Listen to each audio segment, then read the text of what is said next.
Au sein du plus grand hôpital de Moldavie, à Chisinau, capitale du pays, nous rencontrons une femme médecin épuisée.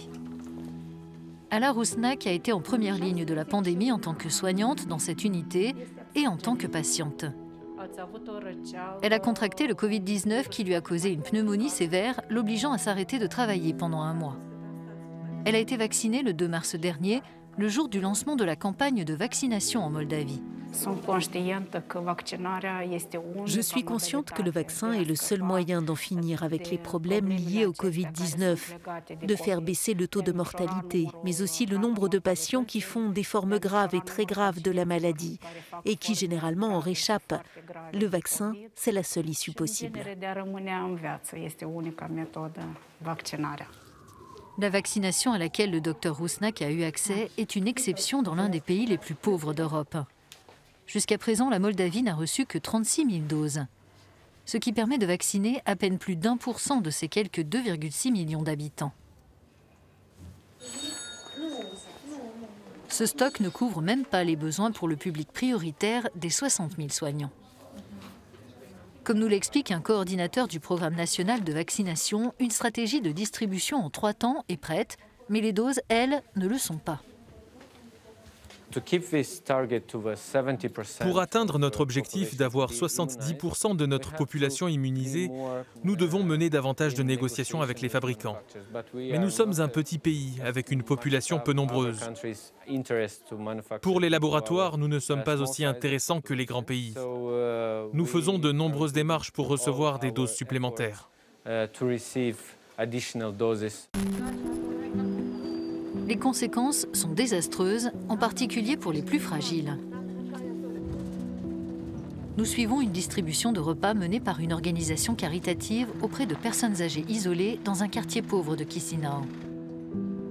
La semaine de notre tournage, le taux de mortalité avait presque doublé ici comparé à la semaine précédente. Et les vaccins n'arrivent toujours pas.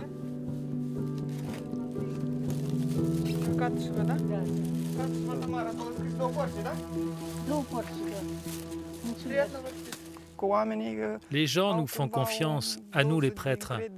Ils partagent leurs doutes avec nous, ils nous consultent. Mais comme la vaccination n'a pas démarré ici, on n'en parle pas. Je sais qu'il y a des gens pour les vaccins et d'autres contre, et qu'on en parle beaucoup dans les médias et sur les réseaux sociaux. Mais pour les gens d'ici, les vaccins, ce n'est pas un sujet qu'ils évoquent au quotidien.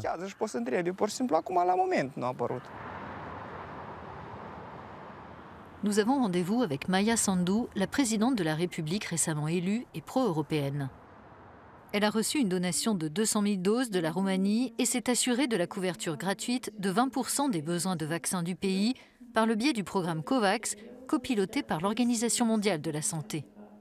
La Moldavie continue de négocier l'achat de doses à des tarifs préférentiels à travers ce programme et directement auprès des fabricants. Au-delà des difficultés financières, d'autres obstacles gênent la vaccination.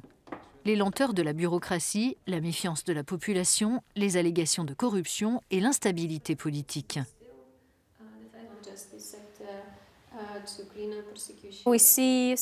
Il y a des États en meilleure posture avec des institutions plus fortes qui font face à des défis. Donc vous pouvez imaginer combien la situation est difficile pour un État avec de faibles institutions comme la Moldavie.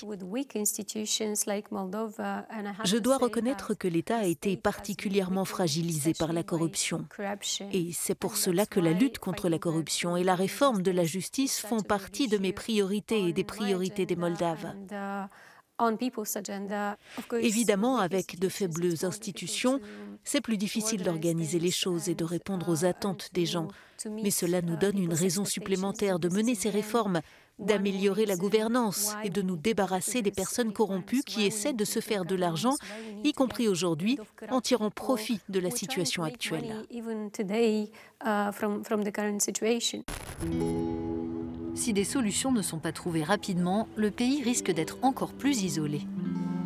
Environ 800 000 Moldaves, soit 30% de la population, travaillent à l'étranger, souvent avec un statut de résident temporaire, notamment en Allemagne et en Roumanie.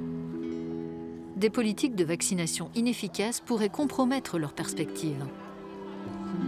Cette spécialiste indépendante des politiques de santé a travaillé en Ukraine, Russie, Suisse ou encore en Irlande. Nous la rencontrons après son footing, une activité que lui a conseillé son médecin pour mieux récupérer du Covid-19.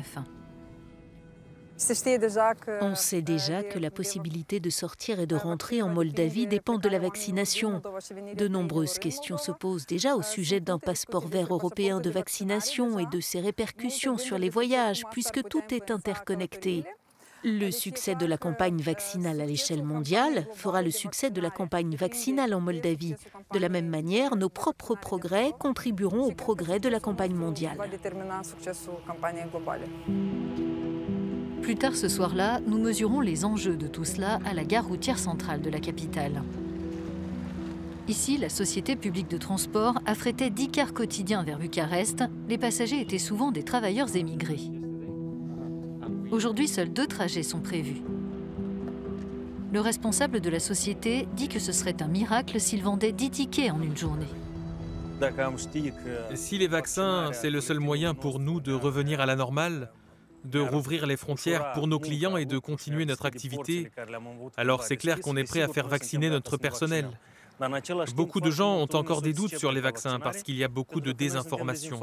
On a besoin de plus de renseignements sur les risques, les bénéfices et les perspectives qu'ils peuvent apporter.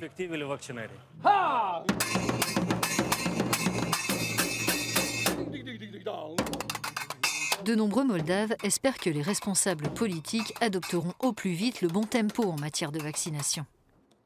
Le leader du groupe de jazz Trigon, Anatoly Stefanet, a perdu sa femme, sa mère et plusieurs amis, tous emportés par le Covid-19. Les vaccins arrivent et même si c'est trop tard pour ses proches, ils sont synonymes d'espoir pour le musicien. Les êtres humains ont besoin d'éprouver de l'espoir. Je suis passé par une tragédie personnelle qui m'a fait clairement réaliser cela.